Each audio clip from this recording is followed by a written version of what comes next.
Muteki e Yokoso. Muteki e Yokoso, bienvenue à tous. Salut à tous. Bonjour, bonjour. Bienvenue à tous pour un nouveau Muteki, une heure de son japonais. On a commencé avec du bon gros rock qui tâche. Make-up que vous connaissez évidemment, on en a parlé la semaine dernière, pour les génériques de Senseiya, pas que, mais aussi, surtout en France, pour les génériques des Chevaliers du Zodiaque. Mais avant ça, et on l'avait déjà dit la semaine dernière, eh bien c'est avant tout un groupe de hard rock du début des années 80. C'est surtout comme ça qu'ils se sont fait connaître. Et le chanteur, évidemment, on en a parlé. Eh bien, c'était le 9 août dernier. Voilà pour la date, mais ça nous avait été annoncé quelques jours après. Donc voilà, c'était l'info triste du mois d'août, effectivement, en plein pendant nos vacances, en plein pendant notre Osaka Summer, puisqu'on avait compile sur compile, enfin mixtape sur mixtape pour vous faire patienter avant la rentrée. Et c'est au moment où, en plus de ça, on fait un focus sur Osaka que bien cet artiste nous quitte, hélas. Avec nous pour en parler, justement, avec toute l'équipe. Alors on a Romain aussi qui est là, on a Léo qui est ici, on a Elias qui est ici, et en direct avec le Japon, on a Héloïse. Salut Héloïse. Je suis là. Ah super. Oh, bonjour. Salut. Bonjour. Comment vas-tu? Eh bien ça va bien, écoutez. À Tokyo, Ça donc. fait très très longtemps. Ça fait très longtemps, t'as un peu participé à l'émission, collaboré à certaines de nos interviews, tu m'as filé des coups de main, etc. à moi et puis aussi à Steve pour Radio Taco. Tout ça, c'était il y a quand même quelques années maintenant. Ça Oui. ne me rajeunit pas. Ça ne me rajeunit pas, c'est sûr. Et alors, à Tokyo, toi, tu fais énormément de choses. Moi, je te vois des fois chanter, tu es sur scène, en quelques mots, est-ce qu'on peut décrire ce que tu fais? Tu fais beaucoup d'entertainment et notamment de chansons. Alors, très récemment, donc depuis l'année dernière, j'ai également fait un petit peu de mannequinat pour une créatrice qui est également une chanteuse d'animé au Japon, Akino de Blessford, donc la très célèbre chanson Sousei no Aquarium, Genesis Aquarium. Oui. Et sinon, depuis 6 ans, je fais principalement de la cover de génériques japonais ici, et je chante donc en japonais au Japon. Oh, ok. Et dans le process, tu t'es retrouvé à revoir en réalité, parce qu'on l'avait rencontré ensemble en 2013 à Absolument. Cartoonist à Paris, Ce n'était pas à Nice. une première fois, puisque à Cartoonist en 2013, Yamada Nobuo était présent avec de très très nombreux invités d'honneur pour cette édition. Et tu t'en souviens, Romain, il y avait aussi Notamment, Akira Kushida, il y avait Kageyama, Kageyama. Furuya Todo, etc. Le plus beau Donc, plateau qu'on ait jamais vu. Très très contente d'avoir été là d'ailleurs à ce moment-là. Effectivement, sacrée rencontre, jolie interview, jolie jingle également qui nous avait fait.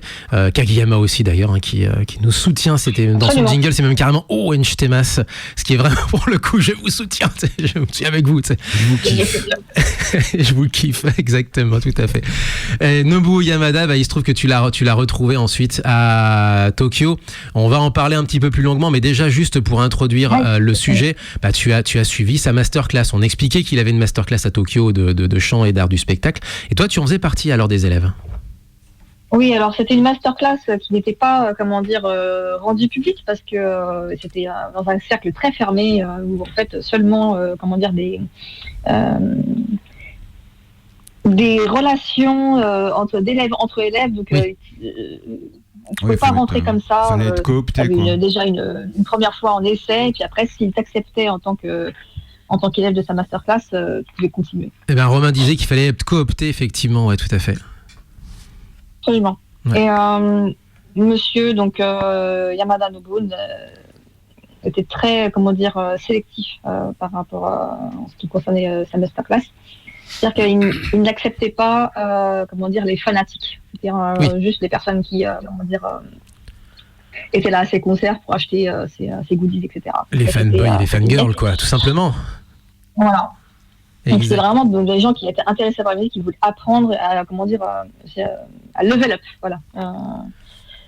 on dit dans le jargon anglais. Et ben voilà, on va en parler de manière un peu plus détaillée après. La chanson avec laquelle on a commencé, c'est Kill the Night, tiré donc de l'album qui est juste avant Senseiya, Rock Legend of Boys and Girls. On est en 1985. J'étais pas née. Ouais, t'étais pas né, effectivement, j'avais 4 ans.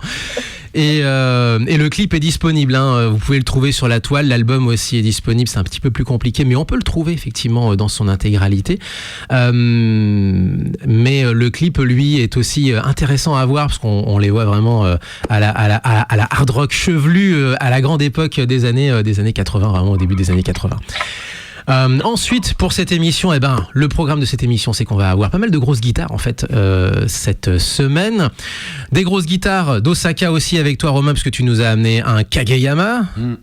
Ils sont du coup c'est la même, ce que je disais la semaine dernière, c'est la mafia de Osaka, c'est-à-dire que Kageyama, ex-chanteur de Lazy, mais qui est pas allé sur Loudness, Nobuo Yamada qui a rejoint un des gars de Loudness pour un side project, qui s'est retrouvé sur un autre side project de Loudness qui devient Make-up ensuite, enfin bref, tous des gars qui viennent du Kansai. On va dire qui leur sont montés point à Tokyo. commun aussi, c'est d'avoir chanté tous deux des génériques de Senseiya. On va dire pour le point commun au niveau de l'animé. Et de Tokusatsu, beaucoup et aussi. Tokusatsu, ouais. Et Kageyama, lui, après, a vraiment continué la carrière dans les animés, notamment avec Dragon Ball Z. Là, on va vous passer un titre un peu moins connu, qui est le générique de fin du film de Tapion, qui est le dernier film, en fait, à être sorti au milieu des années 90. Donc pour célébrer un peu la fin de la série, un très bon film, excellent. Ok, Léo, de ton côté, effectivement, tu auras une nouvelle rubrique. Ce ne sera pas une bataille des décennies cette fois-ci, qui a été remportée haut la main par Yamashita. Tatsuro Yamashita versus Fuji Kaze. Les gens ont voté Yamashita. La City Pop, a gagné, a priori. par rapport à la pop, J-pop classique. Exact. Et on va faire cette fois-ci un mini Digigod pour ceux qui connaissent, mais une petite devinette, sauf que c'est pas exactement le Digigod. J'expliquerai tout ça tout à l'heure. Et puis une rubrique sport, encore une fois, assez dense cette semaine. À laquelle tu participeras aussi peut-être, Elias, non, je ne sais pas. Pas d'actualité sumo. Ah, pas d'actualité sumo. Non, ça arrive, t'en arrive, mais... Ça. J'ai pas forcément eu le temps en plus. Mais y a pas. Toute l'équipe est là, on est prêt, et on a effectivement Héloïse avec nous depuis le Japon. Donc Hironobu Kageyama avec du Dragon Ball Z. J'essaie de voir si les CD fonctionnent, parce qu'a priori sur Radio Canyon on a quelques trucs qui sont... C'est du 8 cm, c'est pas du vinyle. Et c'est du mini CD, exactement. Sachant qu'une fois par an, vous savez, au Japon, on a le Tanzaku CD Day, donc le jour national du mini CD. Non, mais ça, il faut vraiment que je le fasse. Hein. C'est sympa ça, effectivement. C'est un truc de fou comment il faut que je le fasse, quoi. 0418 39 18 15 pour nous appeler. www.facebook.com/mutekikanu, idem pour X. Et puis vous pouvez nous retrouver sur mutekiradio.fr et sur le Twitch.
奇跡の力を呼ぶんだ無理をするな超合点クス次は俺が決める番さ最後にはこの俺がやらなくちゃ誰がやる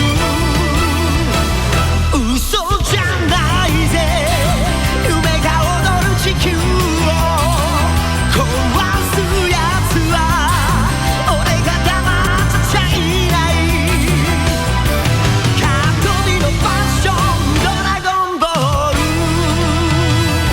ル嘘じゃないぜお遊びはここまでだ見せてやるよ超サイヤ人パワースートビのファイトドラゴンボール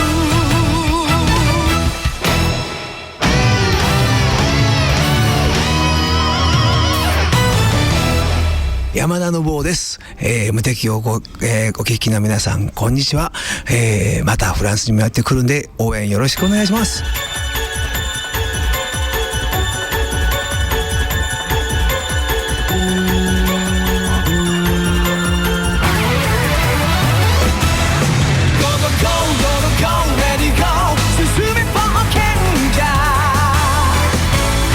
地球の果てまで目指せ冒険者 Ready go 胸のど真ん中心の磁石が目覚める夢のことを教える君は出会うだろうただ一つだけの宝が誰にも眠っているんだただ熱き命シスアップ早き知識を生まれた僕らは奇跡の子供無限の夢を追いかけてみよう Go go go go go go ready go 進め冒険者海を空を谷を砂漠を越えて逃げない負けない泣かない燃えろアドベンチャー地球の果てまで目指せ冒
du tokusatsu juste à l'instant. Un Bokenja. excellent générique, hein, très, très rythmé, très pop.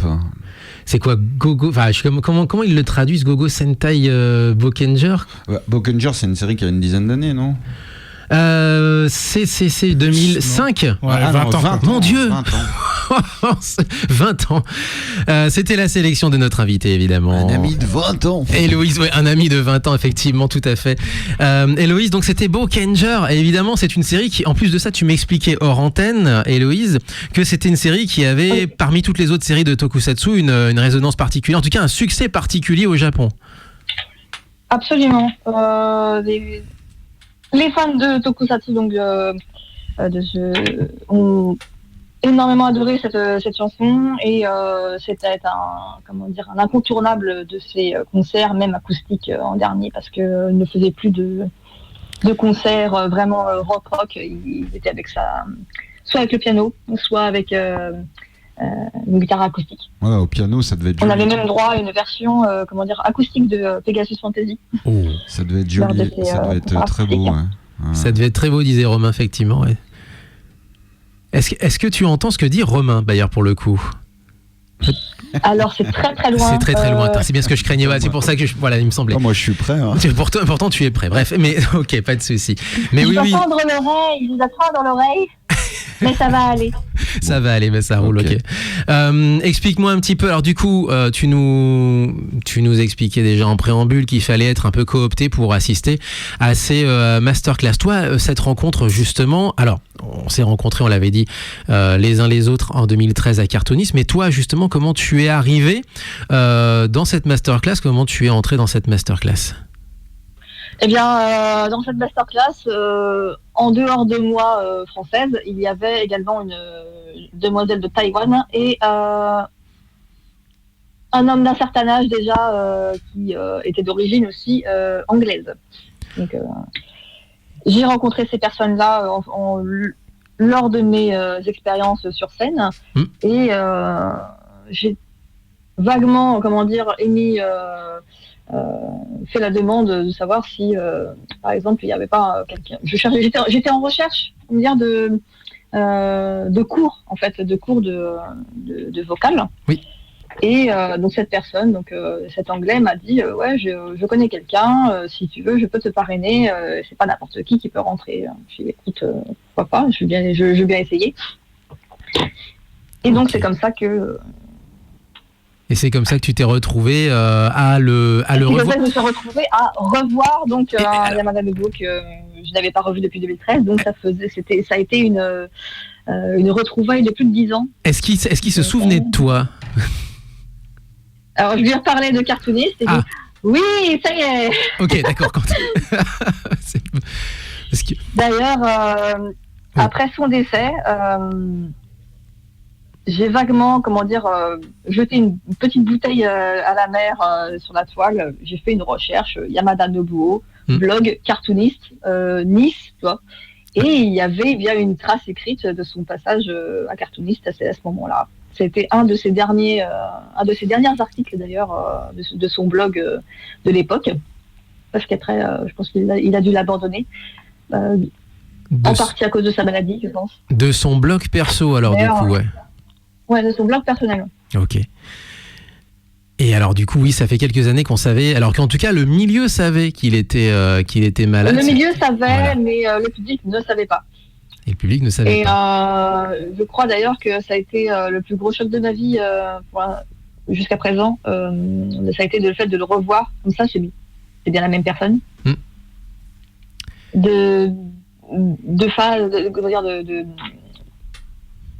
En personne, il avait énormément changé. Donc, de visage très, très aminci. Ouais, marqué quoi. Marqué nous, par on la connaissait maladie. un Yamada Nobuo très musclé, avec un visage, déjà bien en muscle. Oui. Bien en chair. Et donc, c'est pour ça que quand j'ai assisté à ma masterclass d'essai, quand je me suis retrouvée en face de lui, j'ai dit, c'est pas la même. Est-ce bien la même personne? C'était bien la même personne, bien sûr, mais. Mais il apparaissait pas comme tu l'imaginais, quoi. il apparaissait plus du tout comme comme l'image qu'il nous avait laissée en fait de son passage à Cartoon. Ouais. Comment il était en tant que photo où il y avait Kageyama d'ailleurs sur la même photo. Ouais. Quand je revois donc cette photo que j'ai sur mon téléphone, oui, il y a comme l'image que j'en avais et que je revois maintenant, c'était plus du tout ça. Ouais, effectivement. C'est là que vraiment que j'ai compris que d'accord, il doit être malade ou quelque chose. Et donc c'est mon parrain qui m'a informé, oui, il y a eu donc, cancer du rein, mais pour l'instant, le public ne le sait pas, donc s'il te plaît, garde le secret, quoi. Oui, bien sûr. Effectivement. Voilà. Est-ce que faudrait que je retrouve cette photo-là? On a quelques photos encore de cartoonistes qui traînent qu'on avait pris alors du coup à l'époque. Mais oui, partage-moi parce que du coup moi ça me fait plaisir. C'est-à-dire que le deuil n'est pas encore terminé. Non, il y a encore des jours où c'est compliqué. Même voilà, avec j'ai dépassé la trentaine. J'ai bien passé la trentaine. Et jusqu'à présent, il n'y a pas énormément de personnes de mon entourage qui sont passées de l'autre côté. Donc c'est vrai que c'est une de mes premières grosses expériences à ce niveau-là. Et j'avoue que j'ai eu du mal à accuser, même si j'étais une des dernières, peut-être même la dernière, à avoir rejoint la masterclass. Donc par rapport aux autres, j'ai eu beaucoup moins de contact avec lui. Mais ça n'empêche pas que ça a été un moment très compliqué à vivre. On va continuer à en parler dans un petit instant, justement, plus peut-être parler un petit peu de comment il était en tant que coach, comment il était avec ses élèves. Ça, ce sera pour un tout petit instant. En attendant, on avait deux chansons qui étaient une de Kageyama, de Dragon Ball Z, et juste derrière, donc du tokusatsu avec Bokenger. Et ensuite, sur quoi on va enchaîner? Est-ce que Léo, tu veux essayer de nous faire jouer? Alors tu peux, ça dure qu'une minute, donc ça va aller c'est une minute. Très vite l'extrait. Par contre, on peut la passer maintenant et puis à la fin. Ouais, parce que, une première fois alors, ouais. Exactement, ouais. Parce que c'est court, hein, donc on peut enchaîner avec une autre chanson. Le principe, c'est de trouver l'intrus. Donc il y a 4 extraits en 1 minute, donc chaque extrait dure 15 secondes, c'est soit des openings, soit des endings, soit des chansons, voire de la J-pop. Voilà, ça peut être n'importe quoi. Sauf qu'ils sont liés tous par un thème, sauf un. Donc l'enjeu, c'est déjà de deviner à peu près les extraits, mais pour gagner 1 point, il faut trouver le thème. Vous gagnez un 2e point, c'est trouver l'intrus. Donc il faut trouver le thème et l'intrus au sein du thème. Prenez votre temps, parce que l'idée, c'est pas que vous trouviez tout de suite derrière, c'est de réfléchir ensuite, et puis vous retrouverez l'extrait. Et surtout pour ceux, parce que je donnerai potentiellement, si les gens trouvent la solution à la fin de l'émission, sinon... vous pouvez continuer à jouer sur Instagram, puisqu'on mettra sur Instagram, et surtout pour ceux qui n'ont pas écouté l'émission, ils pourront jouer aussi. Ok, ça marche. Donc, vas-y, tu peux lancer. Premier passage, on le passera plus tard, effectivement. Ça nous rappelle les conventions de la grande époque, effectivement, avec le DJ God, le fameux DJ God des épitanimes, etc., etc. Allez, premier extrait, c'est parti.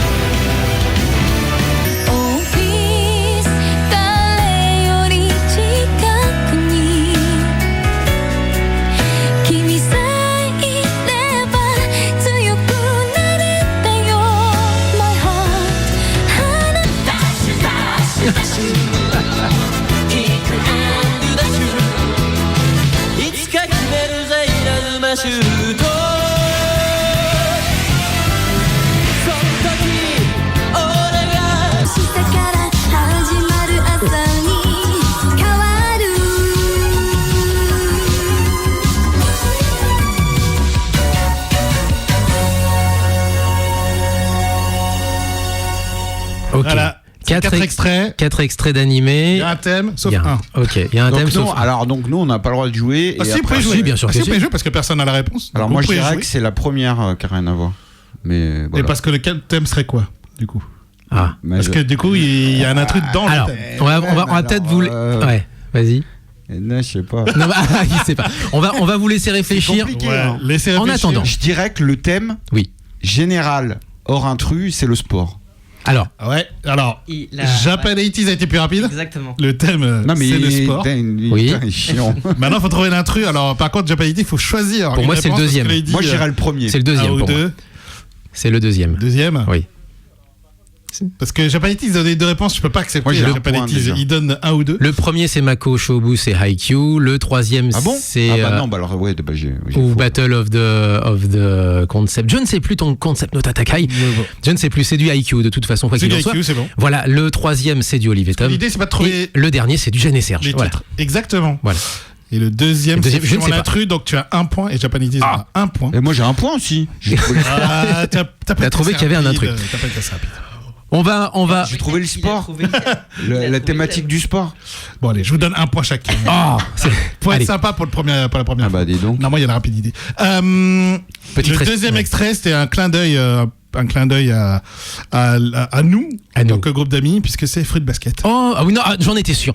J'étais sûr qu'il allait y avoir des animés de sport et qu'il y aurait Fruit Basket dedans. Non, c'est pas du C'est un clin d'œil évidemment à Violaine qui nous écoute certainement depuis le radio la- réveil. la- Voilà, c'est ça exactement, depuis la tout maison. à fait, depuis la maison. Petite respiration musicale Donc voilà, avec. c'est Oui. le principe, voilà, tout simplement trouver un intrus et on le mettra donc Ouais. sur Instagram et puis les gens pourront jouer en commentaire pour ceux qui n'ont pas pu écouter l'émission. Eh ben, c'est parti. Donc, ce sera pour cette saison. Donc, la bataille des décennies d'un côté et trouver l'intrus de l'autre. On va pousser la chansonnette et surtout Nobuo Yamada va surtout pousser sur la voix. Et c'est vrai qu'on n'a pas l'habitude d'entendre cette attitude. Là, on est plutôt habitué justement au générique, à sa voix très mélodieuse, mais aussi la puissance de la voix. Et là, la chanson s'appelle 1985 parce qu'il faut a priori la prononcer à l'anglaise, tirée d'un autre album sorti en 1985, parce que les mecs étaient Stakhanovic, ils ont sorti 2 albums la même année du côté de chez Make Up, et la chanson donc 1985 tirée de l'album Born to be Hard, donc vraiment les noms d'albums de hard rock de la grande époque, etc. Voilà, c'est parti, Make Up sur Muteki, encore nouvel hommage à Nobuo Yamada.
Make Up sur Muteki, une chanson que vous connaissez peut-être pas forcément, puisqu'on est beaucoup plus habitué au générique, que ce soit de tokusatsu ou de dessin animé. Make Up, donc le groupe de Nobuo Yamada, dont Nobuo Yamada était le chanteur. Ils étaient 4 en réalité, ils étaient 3 chevilles ouvrières, le 4e était un petit peu plus discret, mais en réalité il y avait Yamada, il y avait Maekawa et il y avait Kono, je crois, et les 3 participaient énormément en tout cas à l'écriture des chansons. C'était vraiment un travail collectif. 1985 avec... Là, il était pas là pour jouer de la clarinette, hein. C'était quand exact. même, Alors pour le coup, quand même du gros hard très référencé international avec des synthés donc. Ça sent pas bien. ah oui, Et clairement. donc, c'était vraiment moi j'aime beaucoup. En antenne, tu me disais c'était burné, effectivement, tout à fait. Peut-être pas pour parler trivialement. Oui, C'est effectivement. ça. Exactement. Tokoda. Tokoda. Soda, yone. Alors, avec nous évidemment Héloïse qui a été donc du coup, on le disait juste avant, la chanson l'une de ses dernières élèves, sinon sa dernière élève de la masterclass de chant et d'art du spectacle qu'il animait, donc on l'avait compris, pour laquelle il fallait être coopté en tout cas pour participer à ces masterclass. Héloïse, comment il était en tant que coach, comment il était en tant qu'être humain? Est-ce que tu peux nous donner quelques indications sur sa manière de faire cours, sa manière d'accompagner les élèves? Alors, ces cours, c'était environ 3 classes par mois. On avait chacun nos horaires. Il donnait des jours où il était présent au studio. Et on devait, par exemple, donner nos indisponibilités, au contraire, parce que... Et donc, il choisissait parmi nos disponibilités, donc 3 heures, et on devait venir à ce moment-là. Donc, c'était en one-on-one, des cours privés, masterclass privés. Et à chaque fois, on rapportait, par exemple, une chanson qu'on voulait chanter ou qu'on voulait, par exemple, se perfectionner en chantant la chanson. Donc toi, tu venais avec une chanson alors au niveau du rythme. Oui. Mais également au niveau de la façon de chanter, bien sûr. Et donc, pendant ces cours, c'était principalement de l'écoute. Mais il avait aussi, cette justesse au niveau du rythme qui, était beaucoup plus,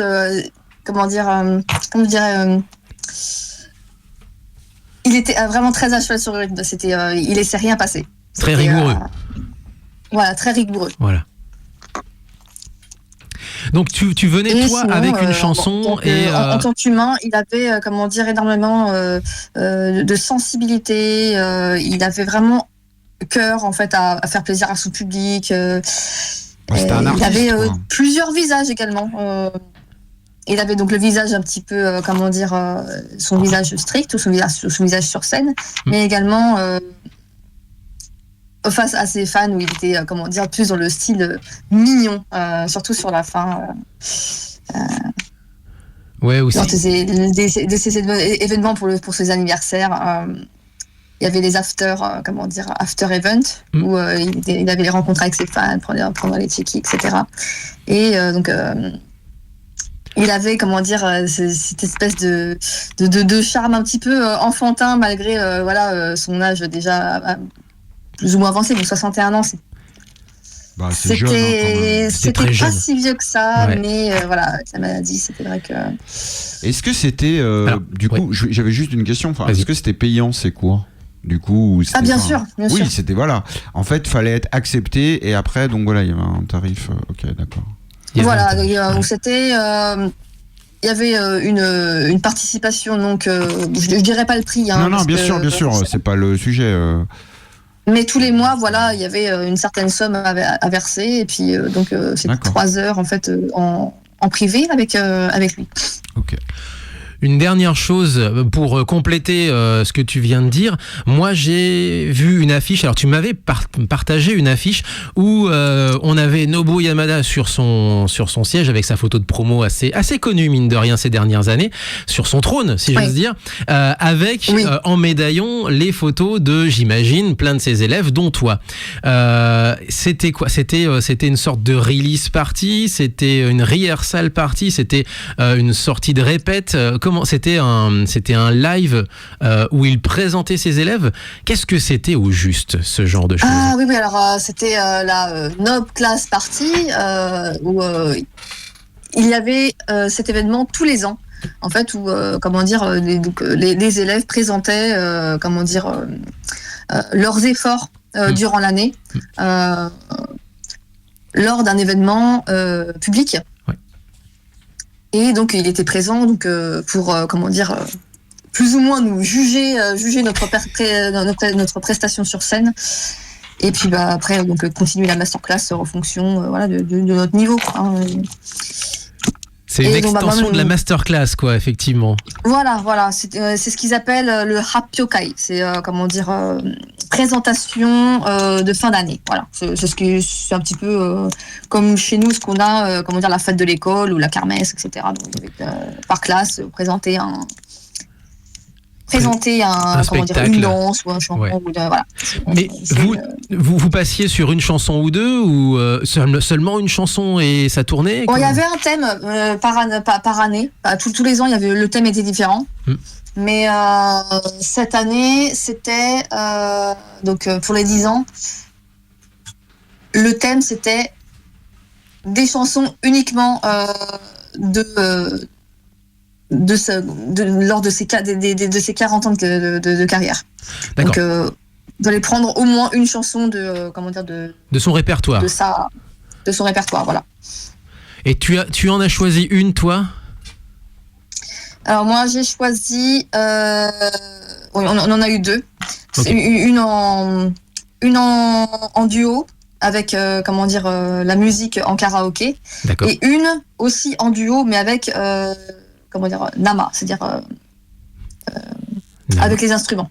D'accord, oui. Il y avait des musiciens qui s'étaient portés volontaires pour faire la musique. Okay. Et on devait chanter donc sur la musique et jouer en live, en fait, jouer pour t'accompagner, tout simplement. Et alors les deux chansons, c'était Kizuna et Never. Donc Never, c'était de Saint Seiya, pareil, Chevalier du Zodiac. Et alors Kizuna, si je ne me trompe pas, de Nobuo. Attends, je fais une petite recherche comme ça.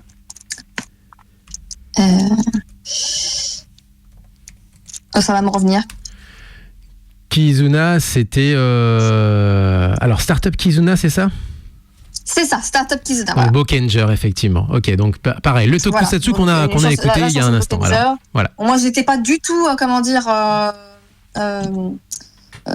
dans le trip, tokusatsu. Moi, j'étais plus, du côté de Senseiya, des animés, etc. Beaucoup moins tokusatsu, du coup. Mais j'ai eu une chanson tokusatsu, la toute première que j'ai fait cover, et donc Never, parce que Pegasus Fantasy, c'était la chanson réservée donc pour toute la classe. Oui. À la fin de l'événement. Logique. On chantait tous ensemble Pegasus Fantasy. Voilà. Et donc moi j'ai choisi donc Never. Ok. Sacrée expérience sur scène, effectivement, de passer en plus de ça coach. Effectivement, et donc, cette année, donc ça a été la 10e édition de cette de cette masterclass. L'événement final de masterclass. Et il a choisi, notre maître a choisi donc que tout le monde a décrété que tout le monde devait choisir au moins une chanson de son répertoire. Et ça a une symbolique parce que quelque part, vous savez tous que cette année, ce serait la dernière. Ouais. Et que du coup, on voulait marquer le coup en prenant tous une chanson de son répertoire.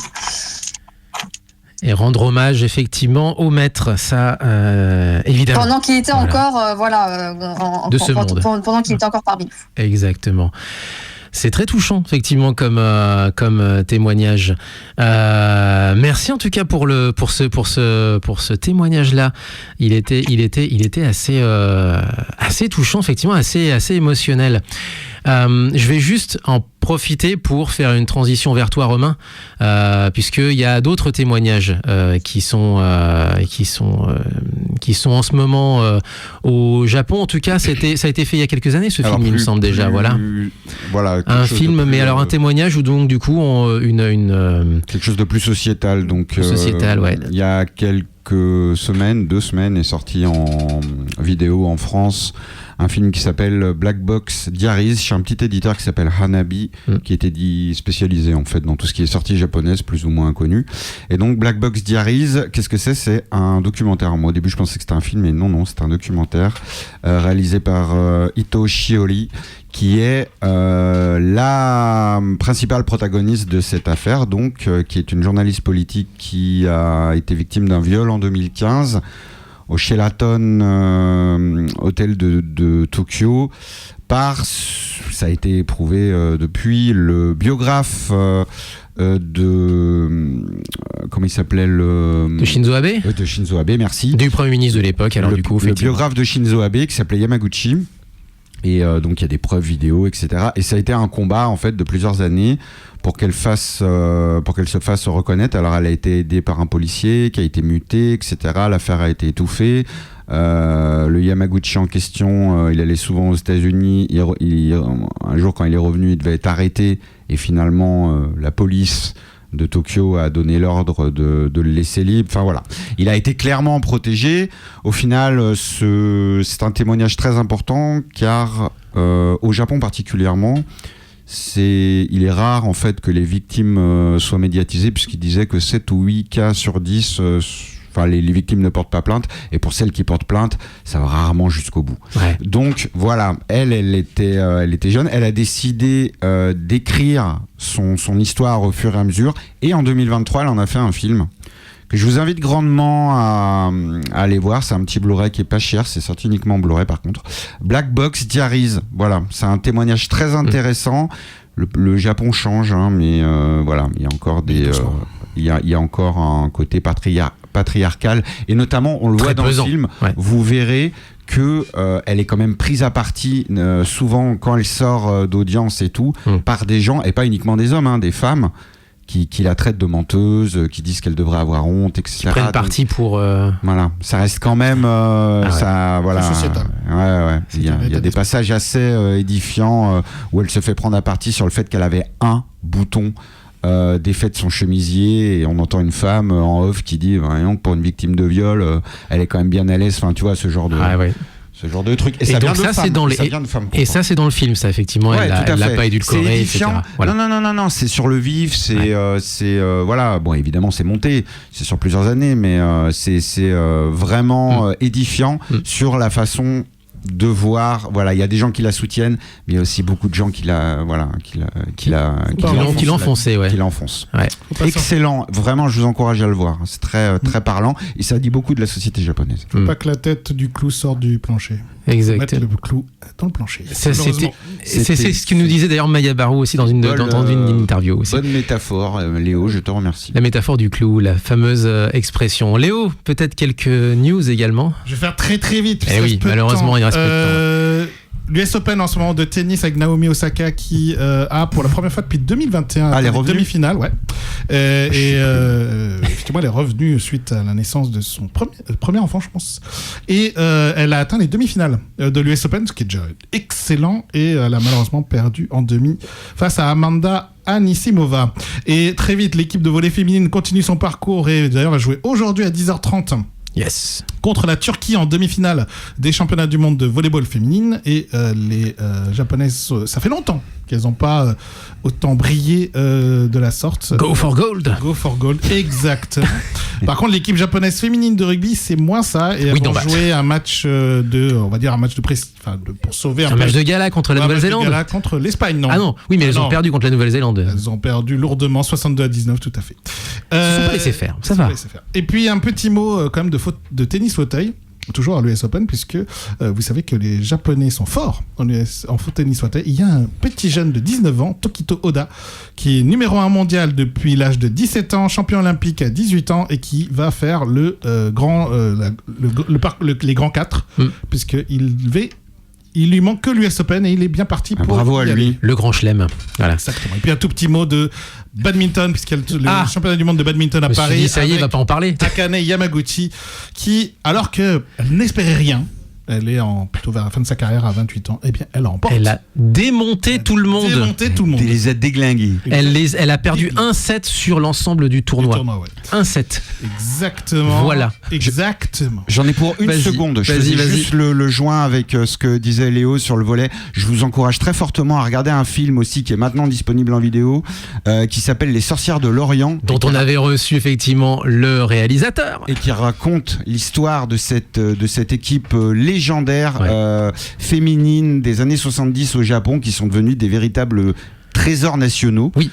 Et vraiment, il est excellent. On les suit dans leur parcours. C'est absolument génial. On vous fera remonter l'émission dans laquelle on reçoit justement le réalisateur. Qui a inspiré beaucoup d'animés comme Les Attaquantes. Les Attaquantes, puis Jeanne et Serge, exactement, tout à fait. Il nous reste à peine quelques minutes, le temps juste de passer une chanson, le temps surtout de te remercier, Héloïse. Est-ce que tu as un dernier petit mot à rajouter à la mémoire de Nobuo Yamada? Franchement, le témoignage était, je trouve, très intime et très touchant. Est-ce que tu as un petit mot à rajouter? Alors, bien sûr, j'aurais aimé dire beaucoup plus que ce que je n'ai dit, mais c'est encore très difficile pour moi de faire, de tracer, de tourner la page de cette partie, de ce chapitre qui a été assez court, mais suffisamment significatif, pour moi. Intense. Significatif. Mais je présente mes condoléances à la famille et à tous les amis proches. Et également aux membres du groupe Daida Laida, dont il était le chanteur jusqu'à la fin. Oui, parce qu'on n'a pas parlé des autres projets. Il avait beaucoup d'autres projets en réalité que il avait beaucoup d'autres projets en dehors, et donc il laisse 3 autres membres de son dernier groupe Daida Laida sans chanteur du coup.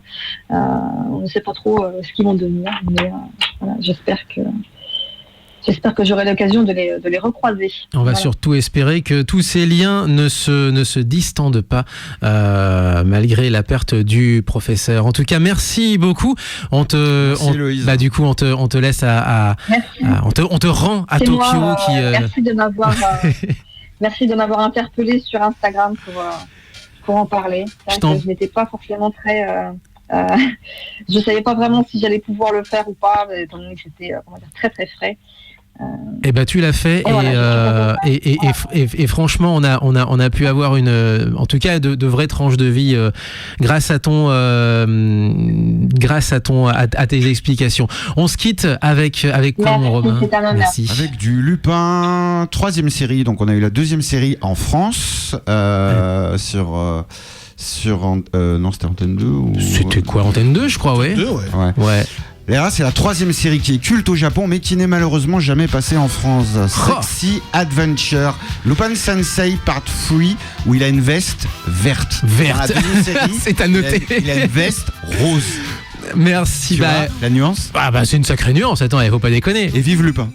Et vive Lupin. Vive la mémoire aussi de Nobuo Yamada. Portez-vous bien. Vive le son japonais. À dans 2 semaines pour moi et à la semaine prochaine pour nous. Vive le son japonais de Jamata. Merci Héloïse. C'était vraiment. Merci encore Héloïse. Ouais. Merci à vous. Au revoir.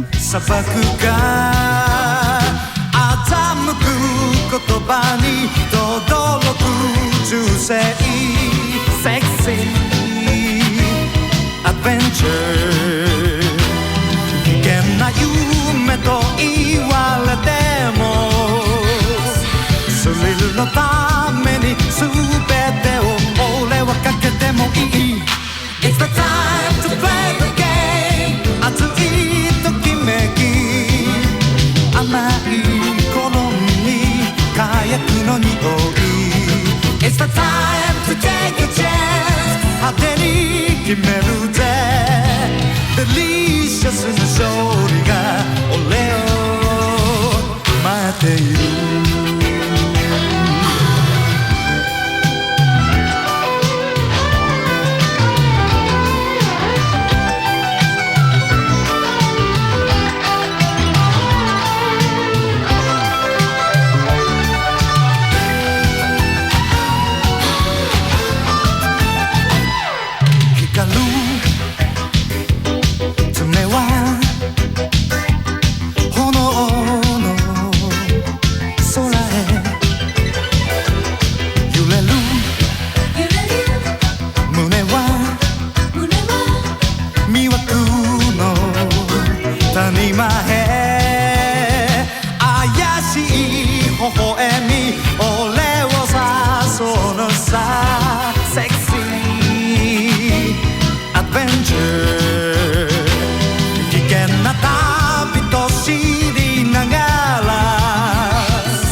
勝利が俺を待っている今夜こそ女神のキスを